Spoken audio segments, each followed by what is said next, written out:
wato Hazar akwai dogon bayani labari da taɓa baki tun kina karama. Kin ga bawan Allah nan mutum ne ɗan duniya domin Bukar Aminu ya ne tun muna ƙanana. Ya zauna a Port Harcourt, ya zauna a Lagos, ya zauna a Cotonou, ya kuma zauna a Wakarma. Ke ƙasashen nan na arewacin nan na ƙasashen nan kusa-kusa ba inda Bukar bai je ba. Kuma Bukar a duniya ya min abin da ba zan taɓa manta da shi ba. Sanin kanki ne da a gidan aro miki. Bukar tun kafin ya zo ya ci alwashin in ya zo sai ya min muhalli. Ya kuma zo a cikin garin nan ya min muhallin da ko dagacin garin nan ba shi da irinsa. Ba kuma abin da na taɓa mar a duniya da na ga cewa ya kamata in saka masa. Sai na yanke shawara. Dama abin da yake damuna da shi rashin aure. Saboda haka yanzu Bukar faɗuwa ta zo daidai da zama. Da kansa ya ambata min ya ce Karime yake so kwara. Na ce ai Bukar ka fi ƙarfin duk wani abu da na mallaka a duniya. Na kuma ambata mar na ma bashi. Abin da ya sa ke ma mahaifiya ce. Na gaya miki ne mu yi shawara mu sa rana kurum. Ai da abin da kace ai shine cewa daga ne har ita. Duk da tana gurin ba zan ce ma dan fata kurba Bukar din zan fara. A'a, ai ni da kai. Ni da kai ne. Ai ba ta cikin zuci. Ai yanzu na dawo kai. To a'a, ni ba zan ambaci kawai Bukar din dai. Saboda haka kaji duk wannan batu abin da ka nema bukata ta biya insha Allah. Yanzu kuma bayan ka tafi za mu kira rinya ita ma mu shaida mata. To godiya nake. Yawa. Ba abin da zaka nema a gona ban baka ba. To godiya nake, na gode kwarai da gaske. Yawa. Kuma Allah ya saka da alheri. Ni ai mu muka fare ma godiya, mu za mu ma godiya ba kai zaka ba da muke gidan aro.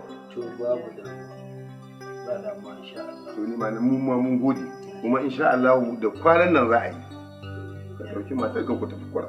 Shikenan mu bukatar mu ta kawai shikenan ba za mu saka ma ba wallahi. Sai dai Allah ya saka mu. Dan abin da kai mana ya wuce a musanta.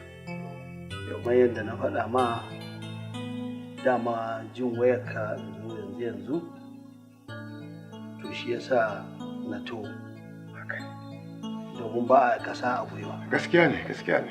To na yi baƙi daman sun kawo kaya daga can. To alhamdulillah. To zan je. To ai mun san da zuwa. Ai mun san da zuwa. Ni ma wannan hawara ce ba za ta amma in na gama da wuri ma ni ma zan ƙara sunan. Yawa to shikenan. Nagode. Nagode. Nagode. Fatakwal. A'a ba maganar ta bace. Ni da kai ne ba ruwanta wallahi. Ai ba za a yi, ai ba zai yi ba. Sai na turo da sako. To shikenan. Kira mun Karime. Karime? Ki zo abban ki yana kira.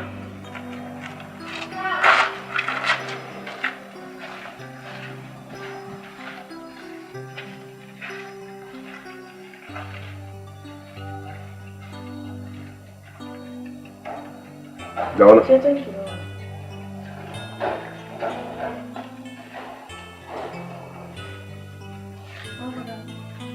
wannan. Da wannan sosai kusa da ni.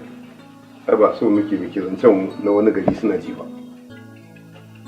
Wato Karime na yanke shawara. Zan aura miki Bukar.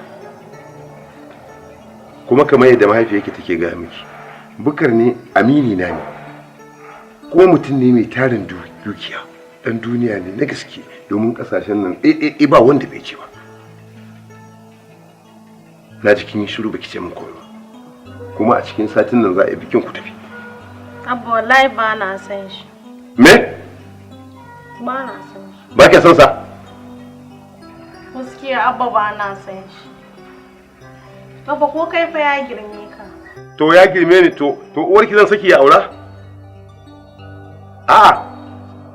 To ke ga ya mata? Wallahi yadda yake min abin da yake min a duniya, wallahi ban ga abin da zan saka mar wanda ya wuce ɗan ciki nan ɗauka in bashi ba. Ba shawara nake maki ba, umarni ne wannan abin an yi an gama. Amma kuma ki zaɓa in kin nutsu a zuciyarki, in uwarki zan saki ya aura to shikenan. Ni ba zan ƙasa a gwiwa ba wallahi. Wannan magana da ya Bukar ya ji ta daga bakina kuma in ce man na canza. dan da na haifa ne bai yadda da maganar da na faɗa ba. Aure wani shawara ma ta riga an ba. Yo ai ta gaddanta ai. Ai ba wani gaddantawa ba wani shawara da za ta mana mu ne ba iyayen ba ita ce ta tafi mu. Sai mu canji. Ai ba shawara. Kin in ta idda kuma sai aure ta. Amma wallahi tun da ne niyya zan saka ma wallahi tallahi sai na saka ma. Da ni ban ga abin da to me nake da shi ma wanda zan saka ma tuni.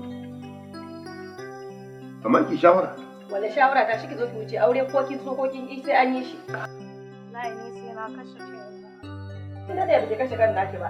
Yanzu ma ki kashe kan. Me take cewa? Wai sai ta kashe kanta nace tare da bata kashe. Ni za ki fara kashewa tukunna. Ai ba ki za ki kashe kanki ba, ni za ki fara kashewa. Wani ta go aikin banza wannan hasken na sai shaha sharwofi. Kuma ai da kunciya kai na ne gida. Ai ba shi yaro hankali ake shi. Ai ziga zai kike cewa mai kyau ce ita. Ina jin duk abin da kike ga mata wallahi.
Hakuri za ki yi, za ku biya shi ya fi alkhairi kuma ba za su yi zaɓin da su dace. Saboda ka yi haƙuri da musu. Kuma mamai ki kai da ta bi ta rani da sanin. Kuma kina son ƴaƴanki su yi biyayya, ko ba gaskiya ba ne?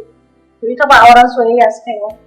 Ni ma ba sai a wannan ruwan da nake so. Ai zamanin su tsoho ne. Ya fage mu ba ba. To ai haƙuri zaki. Kamar yadda ƙawata ta ce ki haƙuri zaki. Ki nemi zaɓin Allah. Mun bar ki lafi daina fushi ki ba ta haɗe da wani an yi.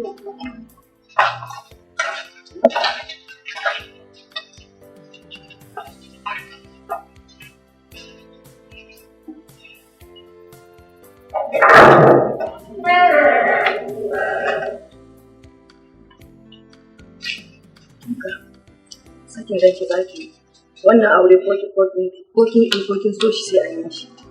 Ke ba ka tunanin gidan da muke ciki shi ya ba mu? Ci da shan shi da muke ci duk a gidan a karkashin shi muke. Yanzu in kika bijire da auren ki baki a ganin cewa komai namu tsaya zai yi wulakanta mu? To don haka ko kin so wanda ba ki saki ranki aure ba fashi sai an yi wuce mu tafi. Biki ji abin da kawai ki suka gaya miki ba? Wallahi duk ba kwa tausayi na.